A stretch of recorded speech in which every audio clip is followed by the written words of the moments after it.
በሉን ጀመር። ከሁለቱ ሴቶች ትክክለኛ ሚስቱ የትኛዋ ነች? ትልቅ የሆነ የማስተዋል ችሎታ ካላችሁ ትመልሱታላችሁ። ቁጥር 1 ላይ ያለችው ሴት ካላችሁ በትክክል መልሳችሁታል። ምክንያቱም ያደረገችው ሰዓት መሃል ላይ ካለው ወንድ ጋር ተመሳሳይ የሆነ ሰዓት ነው።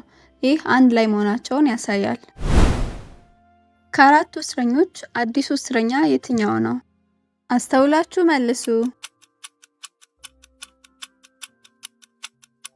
ቁጥር 1 ላይ ያለው እስረኛ ካላችሁ በትክክል መልሳችሁታል። ምክንያቱም ከሁሉ አዲስ ዩኒፎርም ነው ያደረገው። ከዛ በተጨማሪ ጸጉሩም አልተመለጠም።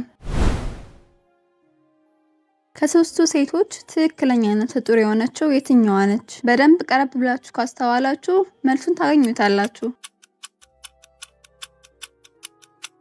ቁጥር 3 ላይ ያለችው ሴት ካላችሁ በትክክል መልሳችሁታል። ምክንያቱም አንደኛ ያለችው ቦርጯን ለመቀነስ ስፖርት እየሰራች ነው። 2 ቁጥር ላይ ያለችው ደግሞ ምግብ ብዙ ስለምትበላ ነው ሆዷ በጣም ትልቅ የሆነው። 3 ላይ ያለችው ግን ትክክለኛ ነፍሰ ጡር ነች። ምክንያቱም እየጠጣች ያለችው በደንብ ብዙ ኒውትሪየንት ያለውን ወተት ስለሆነ ነው። ከዚህ ውስጥ የተለየው ኢሞጂ የትኛው ነው? የመረጣችሁት ኢሞጂ ይሄ ከሆነ ትክክል ናችሁ። ከሁለቱ ሴቶች ባለትዳር የሆነችው የትኛዋ ናት? ጎበዝ ስለሆናችሁ የትኛዋ እንደሆነች መለየት አያቅታችሁም። ቁጥር 2 ላይ ያለችው ካላችሁ በትክክል መልሳችሁታል። ምክንያቱም የምትጠቀመው ማግ ላይ የሷን ስምና የባለቤቷን ስም የመጀመሪያ ፊደል በልብ ቅርጽ አስቀምጣለች። ከሶስቱ ባንዲራዎች የኬንያ ባንዲራ የትኛው ነው? ቁጥር 2 ላይ ያለው ካላችሁ በትክክል መልሳችኋል። አንድ ስጦታ በመምረጥ እስኪ እድላችሁን ሞክሩ።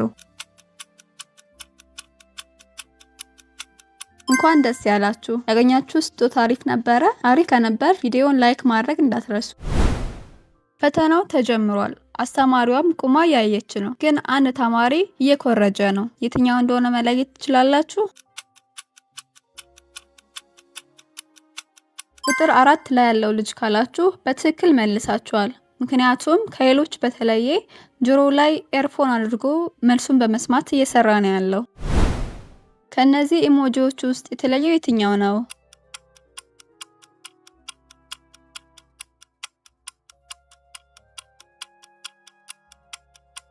የመረጣችሁት ኢሞጂ ይሄ ከሆነ ትክክል ናችሁ። ከአምስቱ ሰዎች እንግዳው የትኛው ነው? በደንብ ካስተዋላችሁ መልሱን ታገኙታላችሁ። ትንሿ ሴት ልጅ ካላችሁ በትክክል መልሳችኋል። ምክንያቱም ግድግዳ ላይ ያለው ፎቶ ላይ እሷ የለችም። ያ ማለት የቤተሰቡ አባል አይደለችም ማለት ነው።